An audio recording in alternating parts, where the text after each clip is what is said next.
I'm a big fan of the Zelda series, and when I was at PAX West, I saw something interesting. Indie games with Zelda aspects. So today, we're going to take a look at some cool indie games that remind me a lot of this awesome series.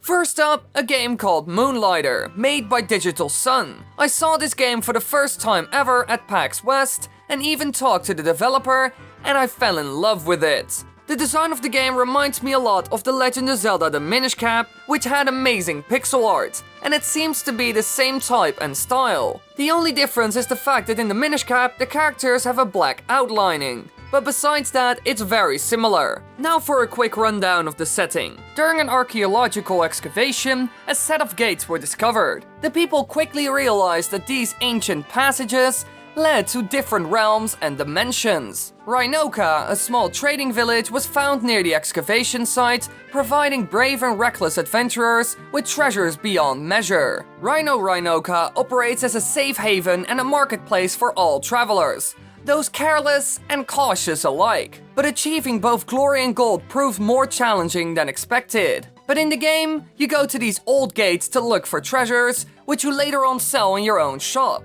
And over time, you try to make your store bigger and find out more about these strange ruins. The storytelling is quite good, since there are multiple ways how you'll learn more about it. By going through the ruins, you come across all kinds of things in the environment, which explain certain story elements. And besides that, other characters are used to explain big portions of the story, and even villagers say some interesting things. Now what makes this indie game like Zelda then? Well, there are a couple of things. For example, the dungeon layout. It's similar to the first Legend of Zelda. The rooms are mostly square and filled with enemies that you have to take out. The place is filled with normal enemies and bosses, and when you die, you lose all your loot and are brought back to your house. But if you have enough gold, you can teleport back home. So it's different when it comes to that. You won't reach the end in one go. Besides that, there are also no puzzles as far as I've seen.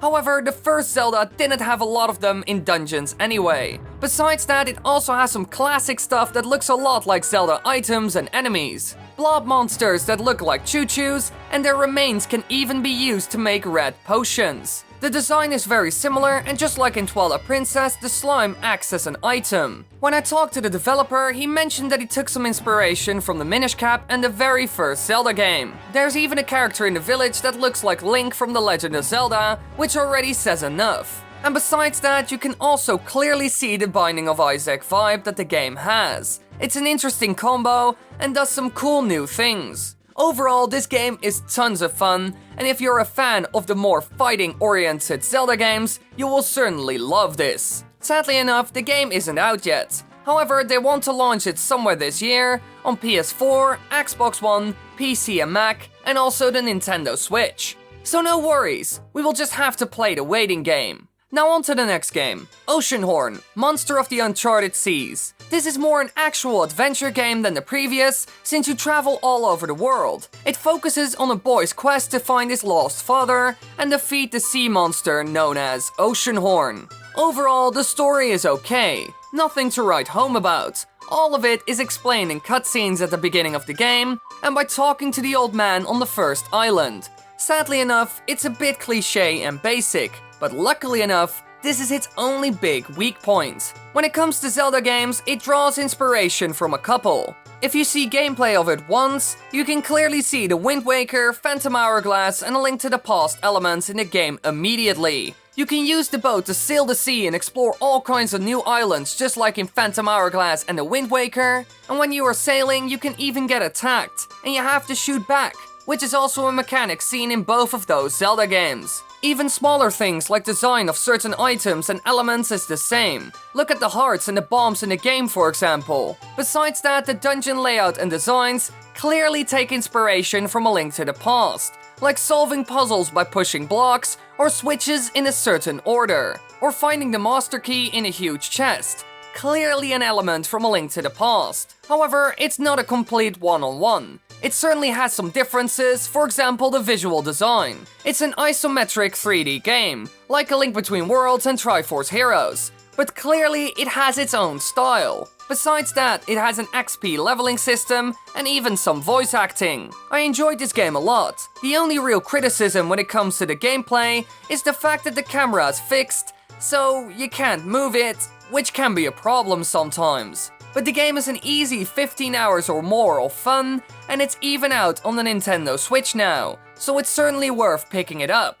Now for our last game, Tunic. This one is also isometric and 3D, but also throws some low poly in there. However, this time around, you don't play as a human but as a fox, and his outfit actually looks a bit like Link's. Now for the name, Tunic. Why did they go with that one? Well, the reason why might actually surprise you. When I was talking to one of the developers, he actually mentioned that he got the name from the Legend of Zelda series. The first time he ever heard about Tunics was in the Zelda games, and he thought that it would be a cool name. And later on he found out about the historical background, which was also very fitting, so he decided to go with it for sure. When it comes to the game, it's a combination of A Link Between Worlds and Dark Souls. This might sound weird, but it actually works. It's mostly Zelda inspired. However, you can roll a lot faster and easier in multiple directions, which is seen a lot in Dark Souls and games like it. And for targeting, it's exactly the same as the one seen in The Legend of Zelda, which is a great system. Besides that, the combat is also quite fast-paced and has a semi-high difficulty.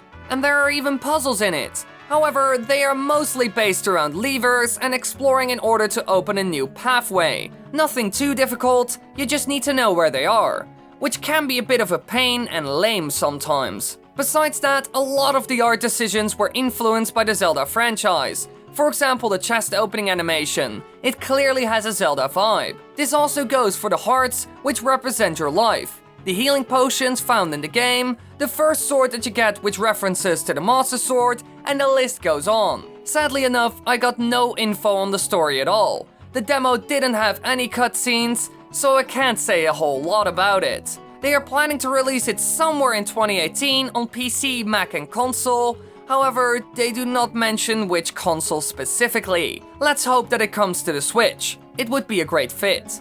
Well people, I highly suggest you check out all of these games, since they are a ton of fun to play.